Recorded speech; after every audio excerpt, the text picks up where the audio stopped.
the first to know Nsem-Pii TV. Mamo akwa babiem ba ye Nsem-Pii TV so. Nansen Samuel Okudzeto Ablakwa, the member of parliament for Northtown constituency in the ticket of NDC. Ama nani atra nani nton. Okudzeto Ablakwa aswa ne men egu na beti. Okudzeto Ablakwa ye nyoma bia entwe yi e wo mrahibidwafi enesen. Nansen be se Okudzeto Ablakwa se ni colleague MPs na onu mu nyina wo mrahibidwafi no fa kwati kwan bi so ye noma bia entwe yi enti obe expose wo mo. Nsem a Okudzeto Ablakwa ken ana ni colleagues a onu mu mrahibidwafi ono de ose enye NDC MPs nemo the government in power MPs NPP amanyoko no MPs the majority caucus no MPs ni bi fa kwati kwan bi so ye noma bi a entwe yi nti obe expose omu nyina be he se Nansen otam the agric minister outside the member of parliament for Abetifi constituency Honorable Brian Echampong ekopemu charge Commission on Human Rights and Administrative Justice say snake kwai Honorable Brian Echampong fa kwati kwan bi so physical be free snake ewura and Rock City Hotel enti charge for onagba charge enti omuhwehwem nana Okudzeto Ablakwa beka se wokote se o na wokoto se obi abori safe hia na wasansuo asi odiam Okudzeto Ablakwa na nkase mu nyoma bia oye nusuma ase na echen Nansen kwalemu se NPP Deputy Communication Director Aboa Papon NSO Usuben Paso Tam no ekopiem charge se yenhwem no Okudzeto Ablakwa so yenoma bi ewo esumase na Nansen ensem we nyina no Nansen Okudzeto Ablakwa ene Egyapa Mercer honorable on the member of parliament for secondary ekopiem good morning Ghana Jumedi Metro TV abra Randy Abe etna dwem na hodie Honorable Egyapa Mercer ama Okudzeto quiet. Honorable Egyapa Mercer alambaste Okudzeto Ablakwa se olake nyoma bi se so Okudzeto Ablakwa afa na fofra onye omo NPP MPs ni so. Na ensem no na eni kan ye pa yenko tie Honorable Egyapa Mercer abra ma Okudzeto Ablakwa look stupid on one-on-one interview. It's interesting. I'll deal with the issue of the profitability of the Labadi Beach that he claims is 150 million. Is that what you said? 158 million in what year? Last year, the Labadi Beach Hotel. Labadi Beach 23. Yeah, their financials. Yeah, from Labadi Beach Hotel. I have a copy here. Yeah, you can project it for us to see, because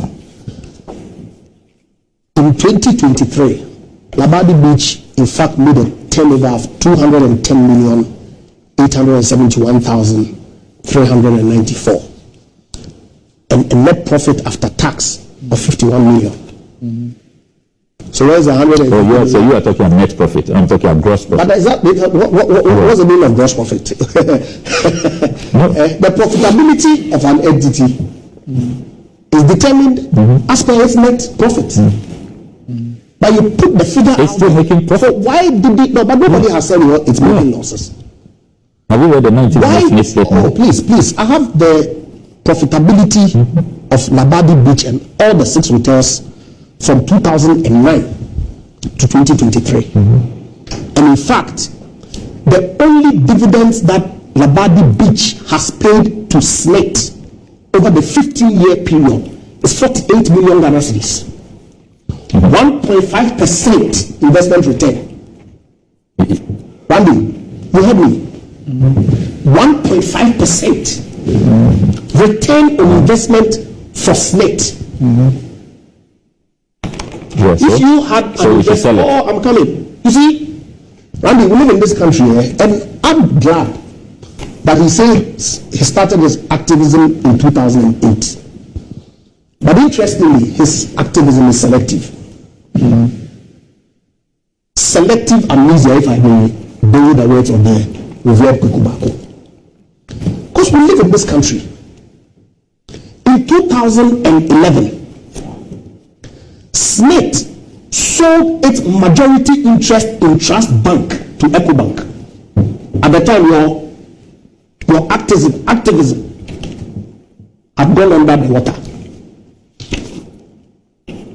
Smith sold its 90% stake in First Atlantic Merchant Bank, where I was the head of legal at the time, to Kadari Capital, Nigerians, 90%.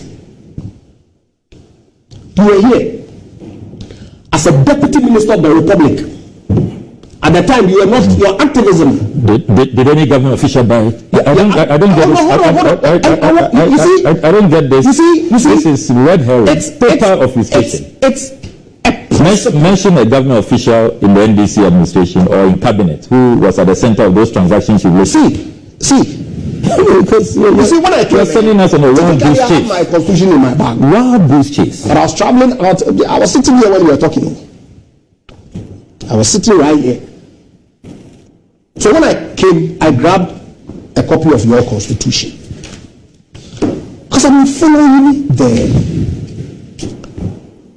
gymnastics that my good friend Okudzeto has been doing in the media relative to this matter. And he's going to charge pursuant to Article 284 and 287. Oh, please, I've been through a little bit of law school, so you let me make my point. Saying that the Honorable Nsem-Pii was or is in a conflict of interest position in this particular transaction. And I asked myself, really, my good friend, does he understand what conflict of interest is? Does he? But I'm sure that after he filed, this is just only speculating, when he filed his processes at charge, it became apparent to him that he probably had misfired.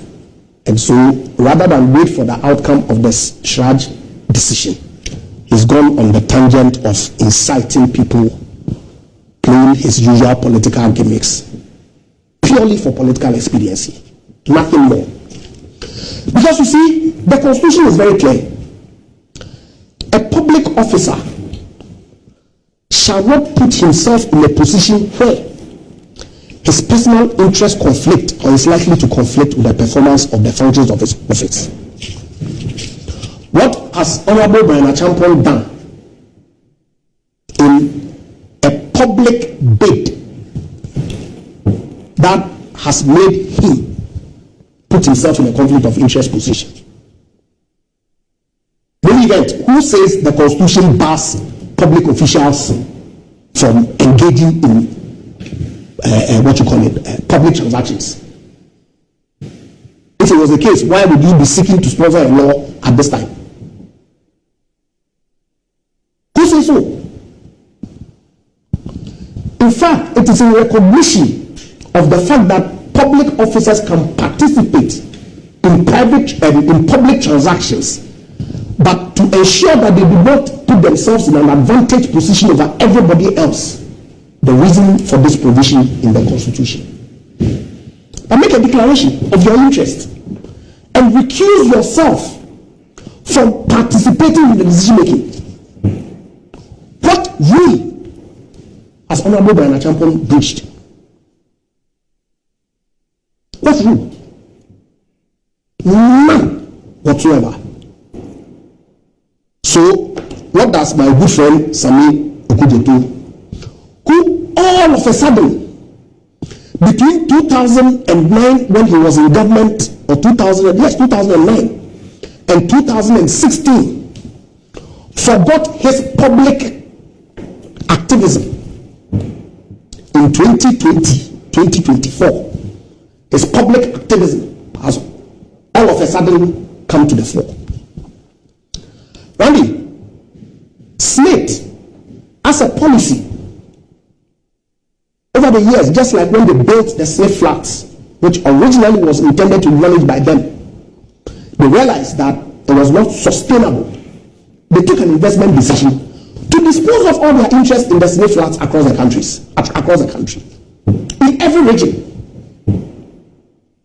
Between 2011 and 2013, I was on the board as secretary. We used to come and visit my good friend Nsem-Pii when I was at the bank.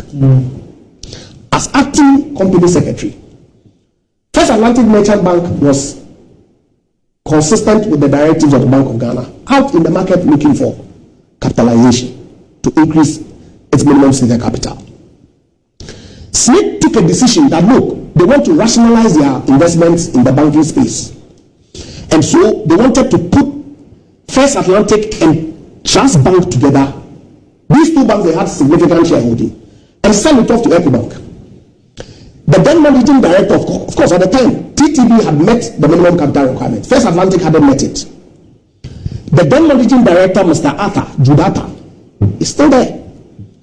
Asked Jerome Ishem, who was a representative of Smith on the First Atlantic board, now look, we don't have any objection going into a measured discussion with EcoBank, but let us go in that transaction as equal partners.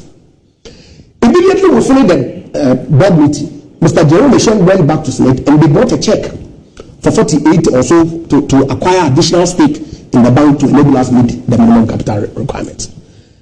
Coincidentally, at the time, we had engaged EM Capital, headed by Mike Ashaw, to assist us raise the capital. And so Mike had brought these Kadari folks, headed by Obu Obufa and Balogun and his team, to also come and invest in the bank. So when the shareholders approved the slate additional investment as part of the processes for acquiring a significant interest in any bank in Ghana, right? Bank of Ghana needed to approve the transaction. So overnight, the shareholding structure of First Atlantic Merchant Bank changed from a Ghanaian, 100% Ghanaian-owned bank with Smith as the majority shareholder to a Nigerian bank. At the time, your activism was nowhere to be found. And it wasn't that it was a loss-making bank. TTB was not a loss-making bank either. In fact, if you read the EcoBank statement that they issued at the time, it was purely because of TTB's branch spread. The reason they participated in that transaction to dispose of or acquire Smith's stake in that bank. In fact, in 2013, Universal Merchant Bank, the 14th transaction, UNB was not doing badly. Your activism was nowhere to be found. Yet you come and sit on national TV, claim to be for God and country. When it suits your interest, for God and country. But of course, at the time, it was a strategic investment decision that Smith had taken, which was approved by their board, that dispose of all your interest in the financial sector. And of course, along the line, SGSSB was also sold. Remember? So how different is that from their decision to dispose of their interest in the hospitality industry? Such that today, because it's a company that is owned by a public officer, no one bars any public officer from participating in any transaction in this country to the extent that they make the requisite disclosures. It becomes an issue. For you to be an inside door chiefs, Labadi people on such dangerous path, such dangerous path for political purpose. What are we doing to ourselves? Purely on the order of political expediency. And you say that what? The TUC reps protested? When I'm told that the TUC rep, one of them, is the head of the procurement unit at the committee of the board, overseeing this entire process. But the TUC itself, you see, the TUC itself has stated that their reps protested and that the board minutes will bear that out. Have you seen it? No, that's what they've said. I don't have a problem. Let us see the board minutes. Right. So that we all will know whether indeed and in fact the rep, TUC rep who chairs the procurement committee of the board, who as we speak is still superintending this process, actually protested that it was okay for SNIC to continue supporting an investment that was giving the pension fund that they were managing 1.5% return on investment. If it was your property, if it was your business that you had invested in that was giving you 1.5% return on investment, will you keep it? When I'm asking you a personal question, will you keep it? And yes, it's been a champion. I won't sell Labadi. You won't sell Labadi? I never will. Okay. Because So- I understand that industry. I don't have a problem. Yes. I don't. But I'm saying, There is no way I'll sell Labadi. so you sell Ridge Royal, I won't sell. you sell Apam, I won't sell. you sell Elmina Beach, I will not sell. you sell Buvia Beach, I won't sell. you sell Charles Lodge, I don't even know Trust Lodge. or it's in Beach Road, Takrady. I don't In know. fact, I don't know. 2019, Zilch, 2010, Zilch, 2011, Zilch, I don't 12, Zilch, 13, Zilch, 14, Zilch, 15, 16, 17. It was only in 2018 that they made a turnover of 508. Tax profit of 4,224. 2019 turnover of 456,947. Net loss of 117,440. 2020 213,157. Net loss 177,424. 2021 415. Net loss 100. You keep it. You still invest money in it. So don't worry. No, because you're asking me. Because you're asking me a question. You see, I would first of all. But I have to come and see you to see how No, because you're asking you me a can find question. some money for me to invest in some ventures that Not will money. give me the return. Not money. I'm saying that, Babu. You would have sold First Atlantic. Babu, hold on. Now I want to know. No, you asked me a question about the You will sell I'm this saying- because you know the industry. I am saying that I would first of all ask myself, how come Labadi is doing well and Lapam is not doing well? I must ask myself that question. How come Ridge Royal is doing well and Bajaya is not doing well? I need to ask myself those questions. And you think they haven't asked? I have not seen proof of that. And so the basis for the decision was I just haven't seen proof of that because if That they engaged a transaction advisor? No, the transaction advisor was to do a different thing. Because you see, look, Smith itself had taken a decision on this management with legacy and all that. A new administration takes office, they decide